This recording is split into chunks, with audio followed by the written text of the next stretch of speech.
Hi, and welcome back. Sorry about the break there, guys. We found our winemaker. He's here. Yay! Hi. This is Brian Maloney, Director of Winemaking for Buena Vista Winery. And you have a great collection of wines to share. I couldn't believe it. So I definitely see some work to get done here. Yeah, we're pretty lucky at Buena Vista. We're located in one of the best growing regions for Pinot Noir and Chardonnay in really the world, the Carneros region, and so those are two of our specialties, but we've also gone back to, the historical varieties of California and started working with grapes from throughout Sonoma County that really represent some of the different things that Count Horace brought over back 150 years ago. So tell me of this Count. I'm very intrigued. The Count he's one of those kind of intriguing California pioneers. So he was born in Hungary. Well, actually, back then it wasn't even Hungary at that point in time. It was part of the Austrian Empire. And he was from a noble family and grew up growing grapes and, farming the land, and decided that he really wanted to, leave kind of the old world and chase the dream of America. And so he emigrated to the United States with his family in the 1840s, had a whole trek throughout the country. So kind of that, classic pioneer story. Started out in Wisconsin and then ended up in California. Tried out a few different places before he fell in love with Sonoma. And along the way, he tried to grow grapes. He failed several times. He failed in Wisconsin. He tried to plant them in San Francisco, didn't quite work. But in Sonoma, he at least had his first real glimpse of success. Shocking. Yeah. Yeah, good time, good place. But he was a pioneer, and he hit the spot for sure. Tell us briefly, since we've already kind of started sipping on the Chardonnay, sure, what we are drinking here. So the first is the 2011 Carneros Chardonnay. So this is coming from our Carneros Ranch in the southern part of the Appalachian. It's a bunch of different clones of Chardonnay. We're really blessed with a large selection of both, classic clonal material as well as those heritage clones that came from throughout the state of California. Just made in really a classic Burgundy style, small barrel fermentation, lees stirred, extended time on those lees to get that nice unctuous body. And yeah, it's delicious wine. It is delicious, especially wonderful coming out of these Baccarat glasses, if I don't say so myself. The glass always helps. It does. This is incredible. What's the price point for the Chardonnay? Retail price, I believe, is suggested at $24.99. You might have gotten me there. Sorry. Yeah, that sounds about right. Mike, is that true? Range between 20 and 24, yeah. Okay. Excellent. So $20 to $24, an amazing example of a very traditional Chardonnay.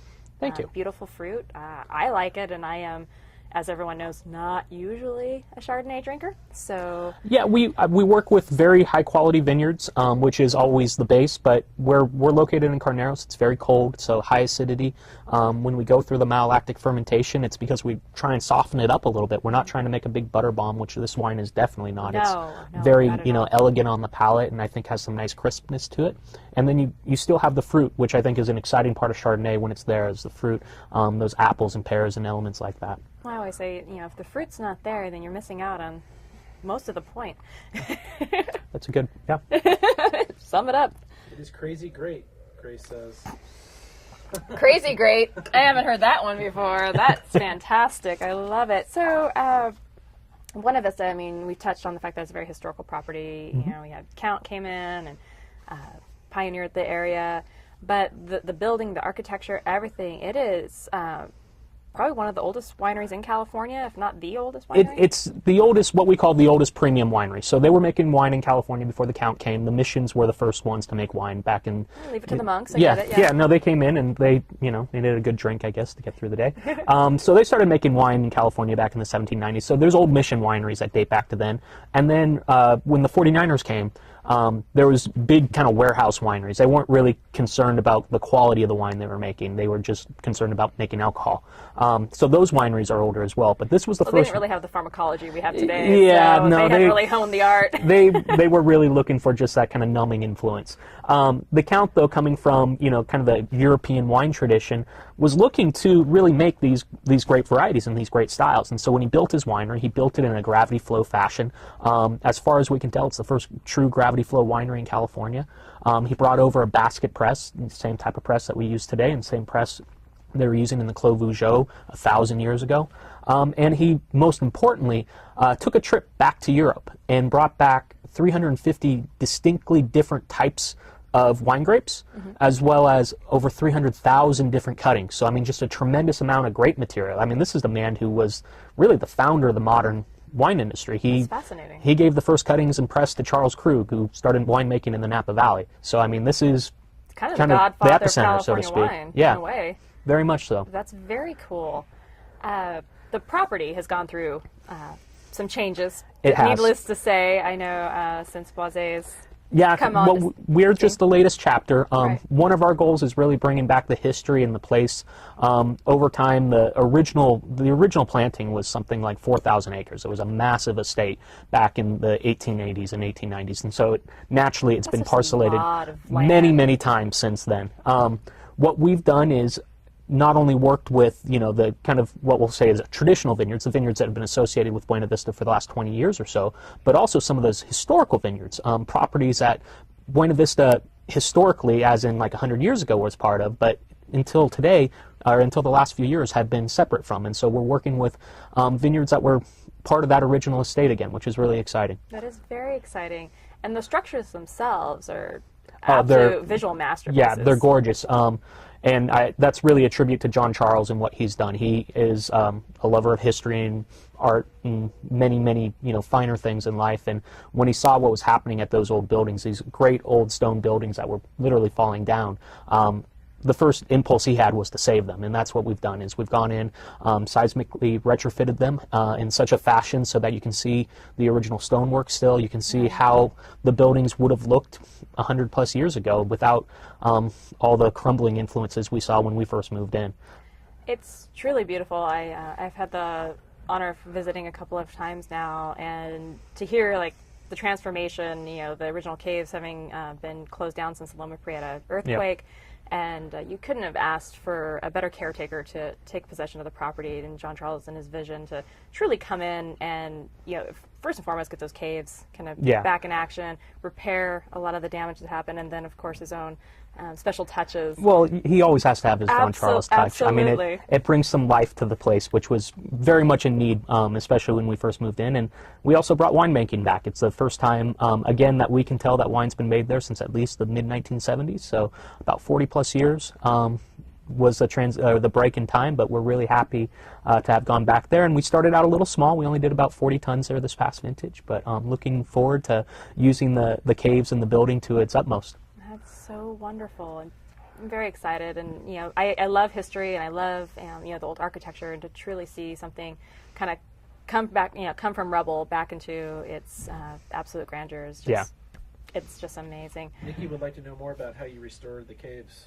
Well, one brick at a time. Yeah, it came with, and you're going to have to forgive me. I don't remember the name of the architecture company, but there is a company that we worked with that specializes in old stone buildings. They've done many retrofits throughout San Francisco, and essentially we did vertical piers, steel piers that go through the entire building. Basically gave it a steel skeleton again. That's what we did for the stone part, and then internally we had to replace quite a few of the wooden beams.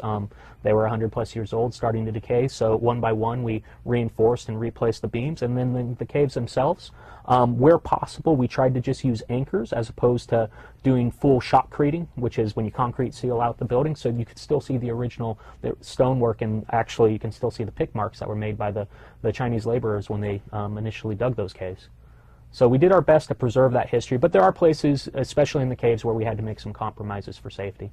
So let's talk about the Carnera Chardonnay and the tasting notes. Tasting notes. Do we have any questions about it? We're teeing them up right now. All right. Sorry, gang. I left my computer at home, so we're doing it a little differently today. So as far as tasting notes that I get, one of the first thing that this wine and what great Sonoma County Chardonnays and Sonoma Carnera Chardonnays speak to me is are apple flavor characteristics. Absolutely. And this has that kind of just classic, baked apple, brown Betty type of characteristic, which, it's definitely on that richness side, but still has that nice, not bracing acidity, but nice acidity to keep the palate cleansed. So right off the bat, the nose comes through, and then having had this wine many times, I know how that acid really kind of nicely balances out. That's what I look for in a good Chardonnay. That's excellent. Let's talk a little bit about pairings. I know that is a fan favorite, is talking about the different foods of which you might want to enjoy with this wine. What are your go-tos? Well, with this wine in particular, for whatever reason, I'm getting saltimbocca in my mouth. Veal saltimbocca or chicken saltimbocca, but where you have those, those kind of richer flavor characteristics. I really think would stand up nicely to this wine. But at the same time, because you have that acid, it can kind of cut through some of those fatty, the prosciutto and things like that. So I think that'd be just a fabulous pairing with it. What do you think? I actually agree entirely. I was thinking, the charcuterie. I'm kind of simplistic sometimes, especially when it comes to white wines. I'm very much like it's my starter. So yeah, just a nice cheese board and some charcuterie, I think would be totally fabulous. Sit on the patio and just relax, and that may just do it. Actually, I may not have to go any further than that. Wallace Crowns is enjoying this Chardonnay with toasted French bread and cheese. Oh, that sounds like it'd work. Cheers to that. Yeah. Well played. Pairs well with crab cakes, is Grace. Nice. Oh, I can see that as well. Yeah, crab cakes, scallops would be another really classic pairing with this. The traditional seafoods. Poultry, of course. But I think it's a big enough Chardonnay. It would stand up to, lighter meats like veal as well. Absolutely. Pork. Yeah, I pork. can see that with, nice, nicely lightly seasoned pork loin or anything like that. Oh, truly, truly incredible. Or, if you want to do a vegetarian option, gnocchis with like spring peas, a little bit of cream sauce, that'd be pretty tasty too. That would be very tasty. I'm getting hungry right now. I'm thinking even prawns with like grilled peaches. Yeah. Oh, yeah. Grilled peaches are great flavors with wine. They really, really are. So later in the season, when the peaches come out, a little grilled peach and some prawns, or just the peaches by themselves, would be fabulous. So a little bit more about what's going on at the property. I know you guys, it's been like the construction project that doesn't end, obviously, but there are some unique features. One thing that I found very interesting was the cobblestone. Yes. That was brought in. And I mean, I don't know it entirely specifically, but it's at least a couple hundred years old, if not more. You're probably more knowledgeable about some of the components than I am.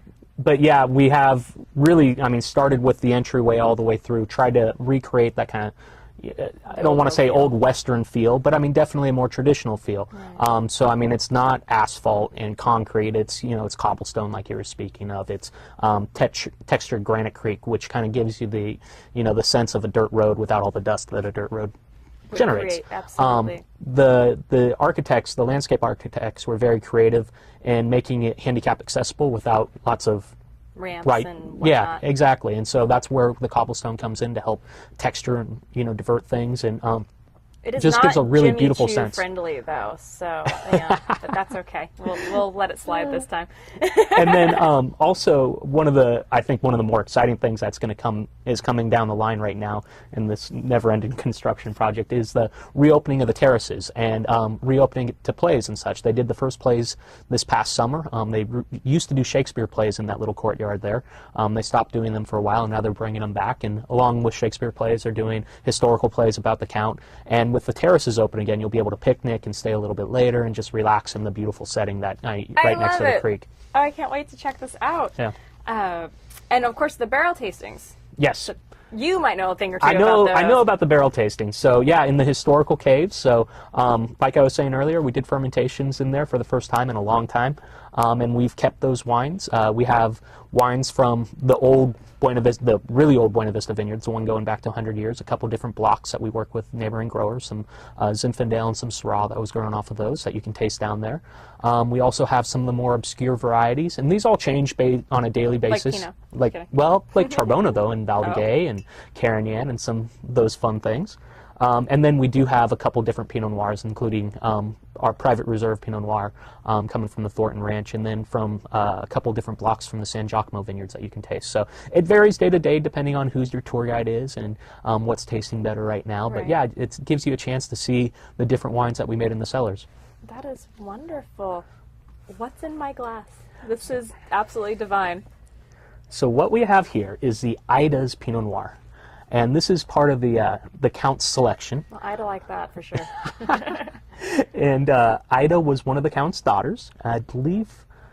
Oh, I'm not going to get into the. I wish I had the Count here myself to tell you, because he could tell you about all the. He was supposed to, but apparently he had a much more important engagement to attend. The Count is a busy man. I'm not sure which daughter she was, so I forgive me for that, but she was one of his daughters, and we've made several different wines honoring his family, the most important one being the Count itself, but this is one of his daughters. It's a Pinot Noir coming from really the Sebastopol area, We've worked with Pinot Noir. I've had the blessing to work with Pinot Noir in that area for about 10 years now. Absolutely fabulous growing region for Pinot. It's delicious. And one of the things we want to do with Buena Vista is kind of, get out of just that Carnero shell and explore a little bit, especially with the Count selections. Seeing as the Count himself was an explorer, it seems like a natural extension to have. It's a perfect fit. And with the quality of Pinot we see from this area, we just thought it was a natural fit. So this was made kind of in a classic Burgundy style again, open top fermentations, hand punch downs, very natural winemaking. Aged in barrel for about 14 months and then bottled. It's the 2011, I believe, correct? It might be. It is. Yes, So it this is. was just Ding, bottled ding, in you win. late December, so it's still a baby right now, but It is a baby. starting to open up. It's drinking What was the beautifully. inspiration behind this Pinot besides the tribute to Ido? Well, Ida was the big part of it, but another big part of it is just that here at Buena Vista, and I think the Boisset family in general, were lovers of Pinot Noir. And well, the Burgundian history. yeah, I mean, the Burgundian makes connection sense, is a big part of who we are as a company, and exploring terroirs is a big part of who we are as a company. And so having, had the ability to work with vineyards in this neighborhood, it was fun to work with a couple unique little spots and some different clones actually as well that go into this bottling. So it gives you a nice textural balance and contrast to what we see over in the Carnero side of things. Oh yeah, well Carneros is so much, just more brighter, that sharp, like tangy cherry and things like this. But this is so much smoother. Yeah. Coastal. Darker fruits, you you get coastal. currants and things like that. Yeah, coastal influence definitely. The soil types we work with over in Sebastopol are different. There's just a lot of, when you work in Sonoma County, you want to explore the different neighborhoods. There's a lot of different flavor profiles you get. And Sonoma County is huge. I mean, in comparison to Napa, I don't think people really understand the incredible geography that you're truly working with. From just sheer mass and length and diversity. And diversity. You have pure coastal regions. You have the river. You have the Carneros that dips into the Sonoma area and the Dry Creek. I mean everything, and it's so distinctly different. Yes. And which is really its blessing. I mean makes it so unique and special, but there's no way in heck you could ever say, I'm going to go to Sonoma County for the weekend and try it all. There's no possible way. It is definitely an area you need to concentrate and explore and come back and explore again because having lived here my whole life, I can tell you that there's still parts of it I don't know. Sometimes it's like visiting a different country. Yeah. You find a small town within the Sonoma County area and you're like, I had no idea. And I mean, there's nothing like a summer day going, starting in Healdsburg where it's 100 degrees and driving out to the coast where it's fogged in and barely 50. Exactly. So it's that type of variation that's makes it a wonderful place. And so Grace says that she had the 2010 when she visited last, but the 2011 is huge and so dark. Ooh. We talked about the color. Well, the color, a big part of this is that the Sebastopol vineyards we're working with. One in particular is called the Starkey Vineyard. It's not a super well-known vineyard, but we've been working with it for a long time and really like it. And there's a particular clone on that vineyard called 23. Most people connect Pinot Noir to Burgundy, but Pinot Noir actually has a much wider breadth throughout Europe, and this clone actually comes from part of Switzerland. And the clones there, this particular clone, for whatever reason, has incredibly dark color and really loose clusters, so it does great in colder areas like the southern Sebastopol area where there's a lot of wind and a lot of fog. And so it hangs out there longer, and it just gets really, really intense color. In 2010, this clone wasn't quite as productive off the vineyard, and so we had shifted more towards the Pomard selection. Again, this is probably more information than you guys want. never. In 2011, though, the 23 did much better, was more productive, and so we actually were able to base the wine off of it. And so there is a little bit of clonal difference between the two wines, and that gives a sense of difference to the structure of the wine as well as the color. Says whoever did your labels is a genius. Everything there just blends together. It's so cool. Can we talk about the label? Sure. All the labels for Buena Vista, they are inspired by the original labels that were being used back in the 1860s and 70s. The fonts were all taken from those original labels, and the pictures themselves, in some cases, like for the Carnero series, that's an actual label that was being used, and for the Vineyard Selection series, these were several different, artist shots were used to taken from the original. Would there be etchings at that time? Yeah, I guess they would have been. Well, no, photographs. Photographs? Yeah, I'm not sure if this would have been an etching or a photograph. Maybe a print. A print, Of some yeah. sort. But yeah, there's a whole series that are tied back to the winery at that point in time, and they took inspiration from those fonts and tried to do as little as possible to change them. Seems to have worked pretty well today. I really truly appreciate the nods and the throwbacks to the history of the property and everything. I think it's just so special. I love it. I'm all caught up in it. I'm gonna get teary-eyed. Anyway. Grace is asking, can you talk about the fountain in the front of the property and what the story is behind that? Sure. There has been a fountain in that location for a long time, and John Charles decided to replace the smaller fountain with what we call a vortex, and it rotates it counterclockwise, I think. And part of it is just to bring, as he puts it, energy to the site.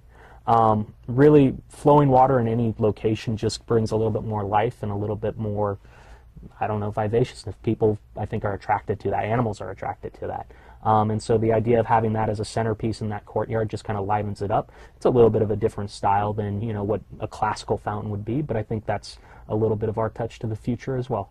Absolutely. Grace is saying, what would you pair with this Pinot? I would want lamb. Well, I think lamb is just a really simple lamb rib chop with maybe like a, you know, just salt and pepper personally. Not a whole lot on it would be perfect to me.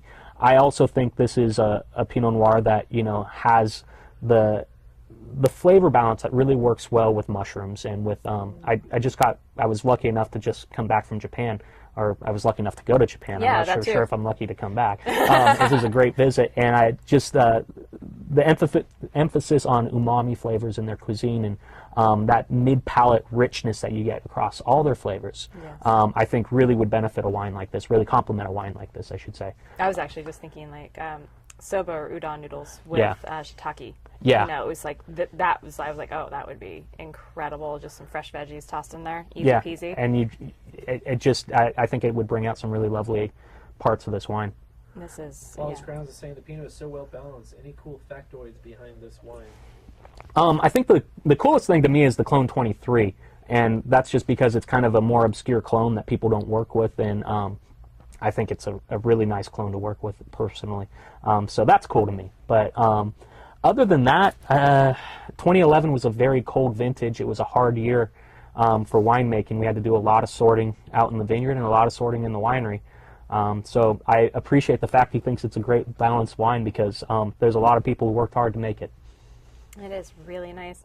Hey, Mike, can we get another glass as we get closer to going to count so we don't have to pound our Pinot? Which is never a bad idea. Wink, wink, but you might not want to. Do we have any more feedback coming in from our fabulous bloggers? It's coming. It's coming. So we are going to move on to the count. But as we get ready for that, what's going on? I mean, we talked a little bit about the plays and stuff that you guys are bringing in, and then people actually have the opportunity to meet the Count, too, they do. Correct? Yes, so it's a great story, actually.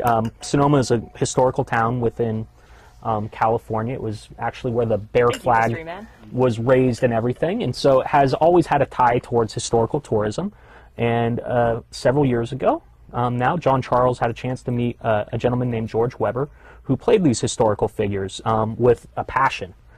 And George just happened to also look like the Count, and after John Charles had seen a picture of the Count and randomly walked into George while walking around the square itself, he started up a conversation and said, "You could be the Count." And George responded, "I am the Count," because he had played him several times, and so of course, it was a natural fit. It's funny you say this. Yes, and so George has become part of our team, spreading the story of the Count, not only at Buena Vista, where you can meet him, and he is an exceptionally lovely man with just very, very deep historical knowledge, really brings a lot to the character itself, and I've become good friends with him. I think he's a great guy. He also goes on the road and does Count dinners.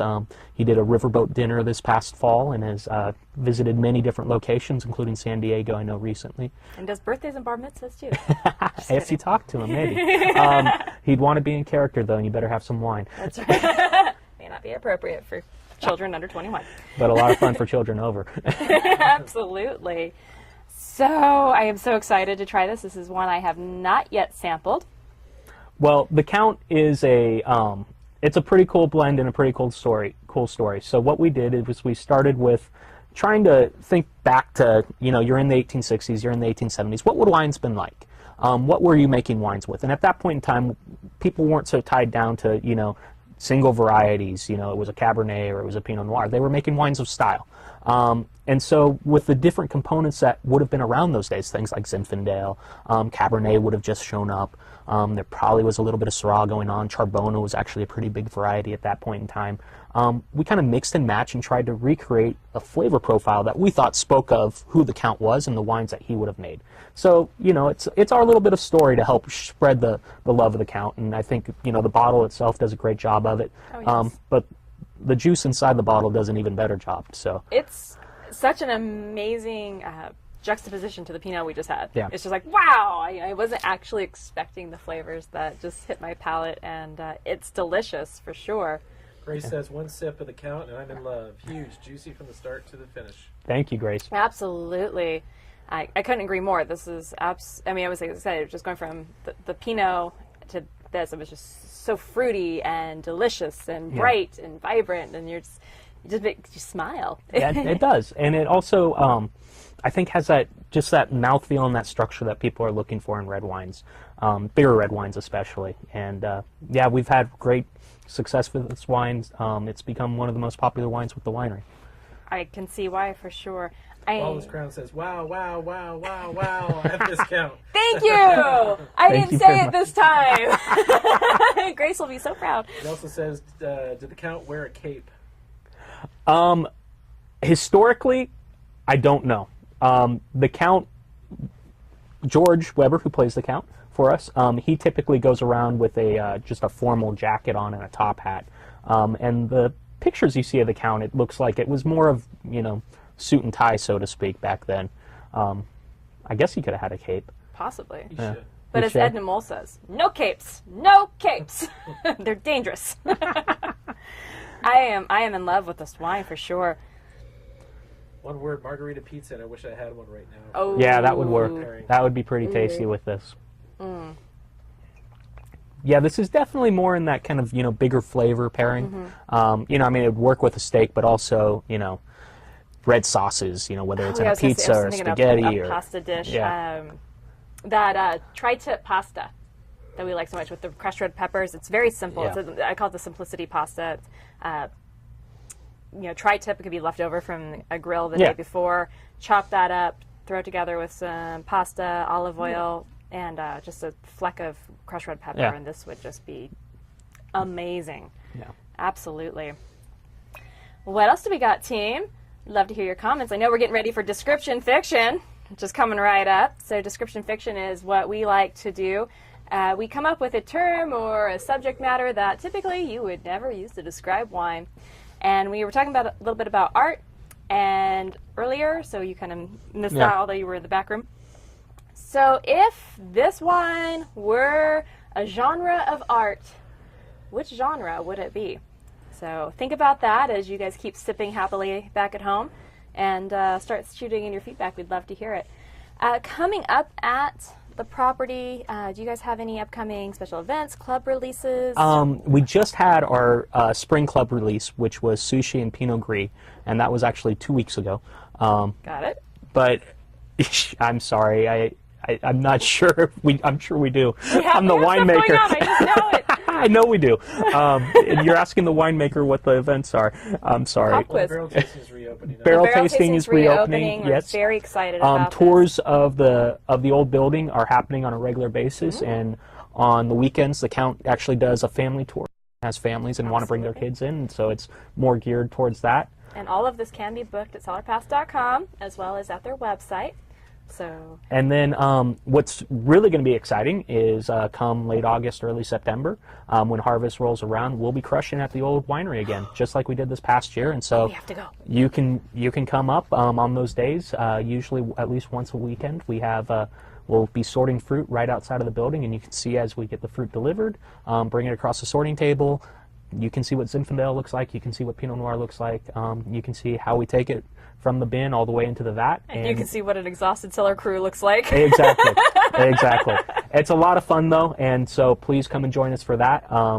And that's, I think, one of the best parts of going to a winery. It is one of the best parts. So it looks like there's a 10 a.m. Buena Vista History and Wine Tour. There's a 1 o'clock one as well. Ooh. There's a current release tasting every hour on the hour. And then there's family tours of the champagne cellars at 3 p.m. Yep.